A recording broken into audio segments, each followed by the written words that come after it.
You're listening to the Greeks Gridiron, live with Ethan Haristodoulou.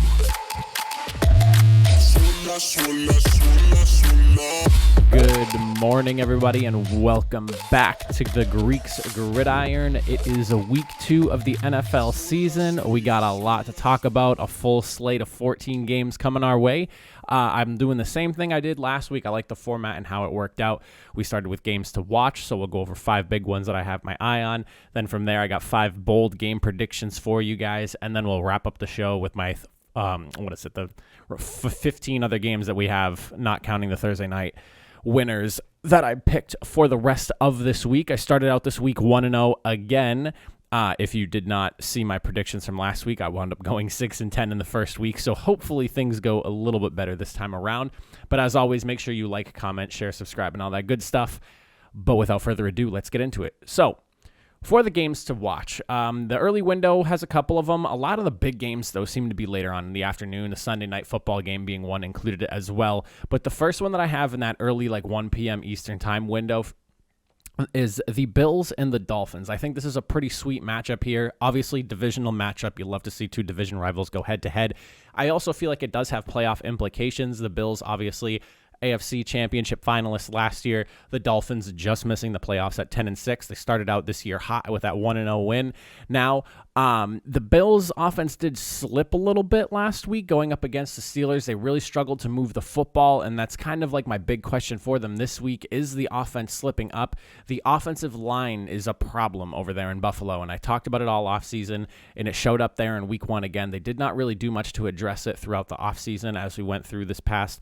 And so, I'm very curious to see if this Bills can find a balance where they're not just relying on Josh Allen to throw the football 50-plus times. It's not a recipe for victory there. I mean, granted, the Chiefs can sometimes kind of get away with it, but, you have a different situation over there. And I'm not saying the Bills can't manage that same style of play, but when it comes to football, you got to be able to run the ball, keep defenses honest. And, I just think that the Bills, they need to find a run game. I don't know whether it's, maybe make a trade for a good offensive lineman that's, solid at run blocking, whatever it may be. They got to figure something else out here, because just throwing the football with Josh Allen 50-something times a game, it has obviously proven it's not a recipe for success.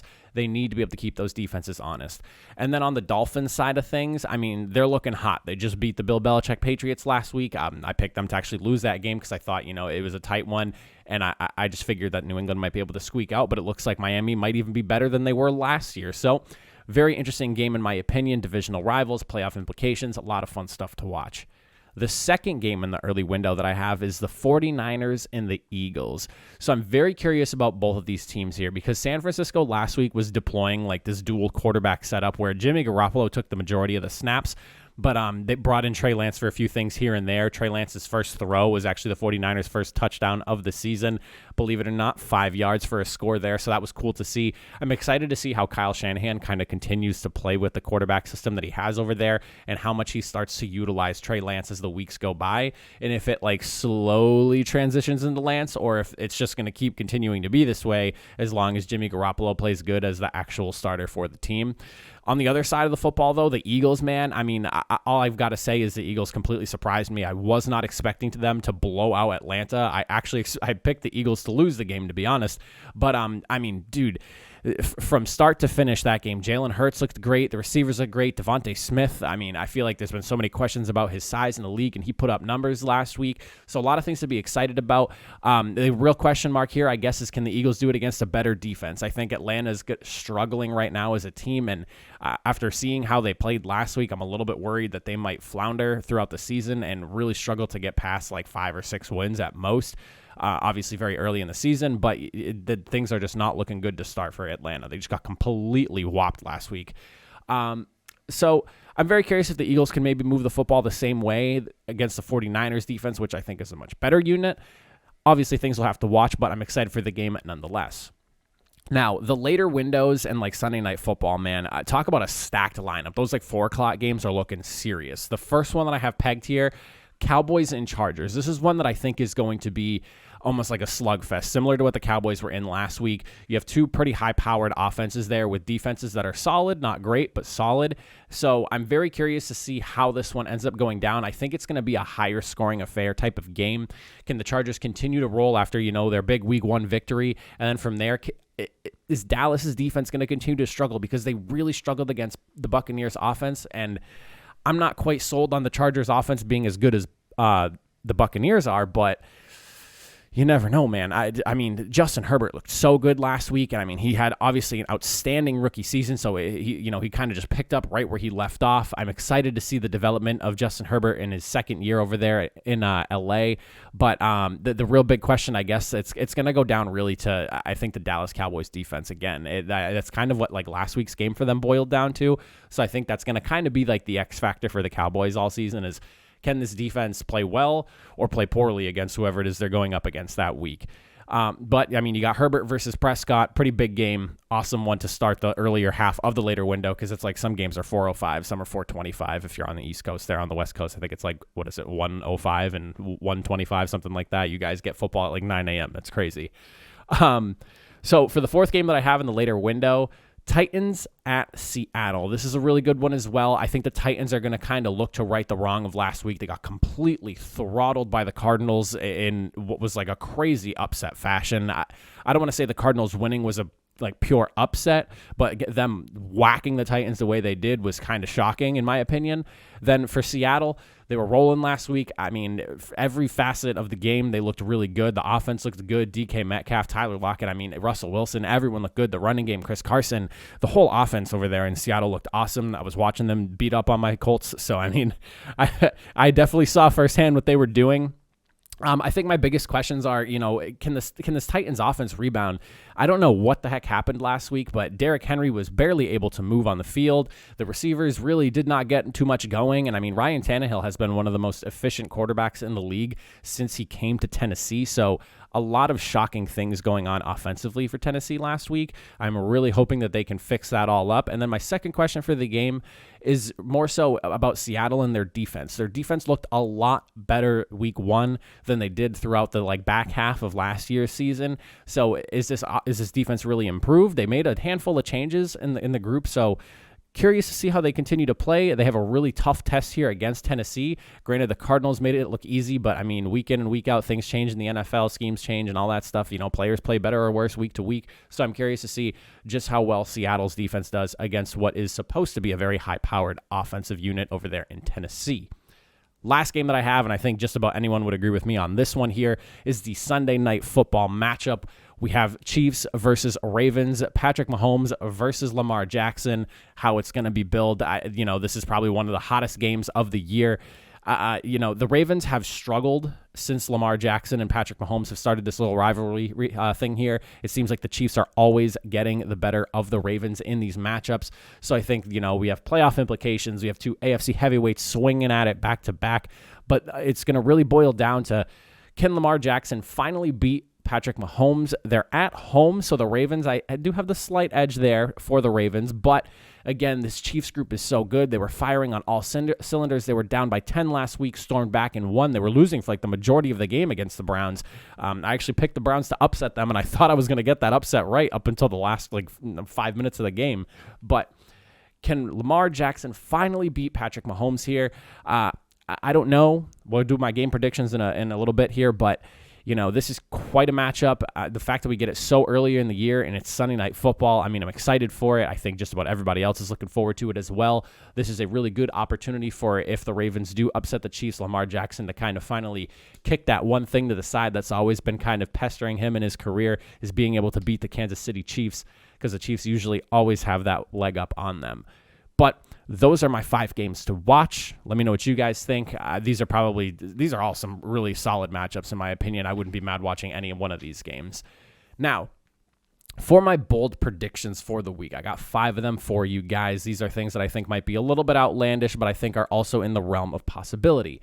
First one that I have here, I think the Cardinals defense is going to continue to dominate. I have been excited about their defense since they brought in J.J. Watt, because I thought the pairing of Chandler Jones and J.J. Watt was going to be a problem, and last week it was. Chandler Jones himself notched 5 sacks alone. I don't know if he's going to get that same type of production this week, but I do have the team pegged for 6+ sacks going through week 2 here. I think there's a really good opportunity for them to do so. They're going up against, who is it? The Minnesota Vikings they're playing, I want to say. I could be wrong about that. I might have to double check that, but I believe it's the Minnesota Vikings.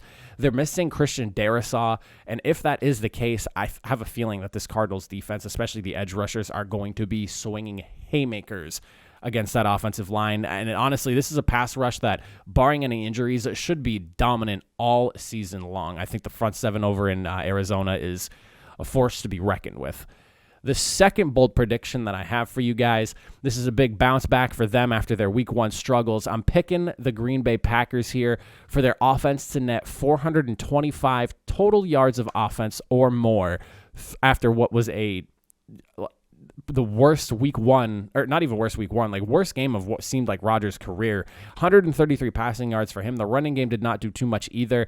There was just turnovers after turnovers, interceptions, fumbles from them. I think they have a much cleaner game. They're going against the Detroit Lions on Monday Night Football. It's a much easier game for them, and this is a really good opportunity for the Packers to bounce back, and I have a feeling Rodgers has a massive chip on his shoulder. Some people are saying, he doesn't care anymore because he wants out. I don't think so. I think he cares about his legacy enough to not play bad on the football field. I think that's a really wild narrative. So I want to go with he's probably going to come back. He is going to feast on that Lions defense, and we'll see just how many yards they put up, but I'm pegging him for 425 plus. My third one, and this will spoil one of my game picks for the week, is it's an upset based off of what everyone is saying sports booking wise. I don't really think it will be an upset. I think that they are the better team going into this one. But from when I put this together last saw, the Bears are the favorite of the matchup. But I'm going to pick the Bengals to go with the upset here. They beat the Vikings last week, and I really think that, this Bengals unit, they did so much on the defensive side of the football, and the offensive side looks great. Offensive line, I'm still a little bit unsure about, but as they showed that they could protect Joe Burrow to some extent. He's not being swallowed up like he was last year, at least through week 1 so far, but I do have the Bengals upsetting the Bears. I think that they are overall the better team. That offense in Chicago, I cannot believe in that as long as Andy Dalton is under center. So sorry, Bears fans, but I'm going to pick the Bengals over there on that one. Third bold prediction, and this is just based off of how poorly the opposing team did last week. I have a feeling Tom Brady's going big, and he's not going home, that's for sure. He is probably going to be dropping 5 touchdowns or more in Atlanta, so I have him pegged for 5. I picked him for, I think, 3 last week, and he had 4, or I picked him for 4 and he had 3, one of the two. I can't remember off the top of my head. But, that offense over there is only going to continue to get better as the weeks roll on in Tampa Bay. They looked so good going up against the Cowboys week 1, and I think that they're just going to continue to keep on rolling, and as they get more and more comfortable through the season, this is one of those years where Tom Brady has probably one of the best groups around him offensively since that 2007 Patriots team, and I even think this group rivals that. So I would expect a lot of games where Tom Brady is probably tossing 3, 4, or 5 touchdowns in a game. I just would be shocked if it's not happening. Obviously, they have a really solid running game that could eat up some of those touchdowns, but Brady's going to be dropping bombs left and right this season, and I'm ready for it. I'm here for it. I'm excited to see it. My last bold prediction for you guys, and this one is for the Chiefs and Ravens game. I've been looking at all of the sports books and what everyone's saying. The over-under is 54 points for this game, at least at the time where I'm recording this. I am doing this a little bit earlier before the game. It might swing, up or down a point or two. I'm taking the over, and I'm taking it for 60 plus. Something tells me that this is going to be an offensive shootout. The Chiefs are good for 30 points. The Ravens can obviously put up 30 points as well. I think that's not an unrealistic thing for both of these two teams. The over-under is, again, pretty high. And honestly, I wouldn't be surprised if it moves even a little bit higher than that, like another half point or 2. So don't be surprised if we're looking at something like 60-plus odd points between the two teams. I totally expect it. I would take the over at 60-plus. Now, for the game picks of the week, and to wrap up the show for you guys, this one felt a little bit easier. I feel like after week 1, you kind of get an idea as to where teams are, and then from there, once you get into weeks 3, 4, and 5, I feel like game picking is a lot easier. Last week was full of upsets. Like I mentioned, I started out this season 6-10 on my picks. I think there were 8 teams that were favored in the bettings to win, and they lost. So just like upsets galore last week. I think I'm going to do a little bit better this week because I was honestly a little bit more confident picking some of these games this week than I was last week. And I'm going to pull them up to my left here. Your guys is right up on the screen. You can take a look at them now. These are my game winners of the week. For those of you that are just listening to the podcast, I have the Bengals winning, which you obviously already knew, the 49ers, the Steelers, the Broncos, Cardinals, Bills, Patriots, Buccaneers, Seahawks, Rams, Browns, Chargers, Chiefs, Packers, and Saints. Those are my 15 winners going through today and for tomorrow's Monday night game. Again, like I said, I feel a little bit more confident with this one this week. I already got the first game right. I picked Washington to win. It took some wild circumstances for me to get that one, but I was so happy to start the week out 1-0. So hopefully we can get into a over 500 prediction percentage here. We'll have to see how that all shakes out. But let me know what you guys think in the comment section below. What did I get right? What did I get wrong? What are your guys' bold predictions for the week? And what are the big games you guys are watching? That's it for me. I'll see you guys Tuesday for a Power Rankings. Have a good rest of your Sunday and enjoy some football, everybody.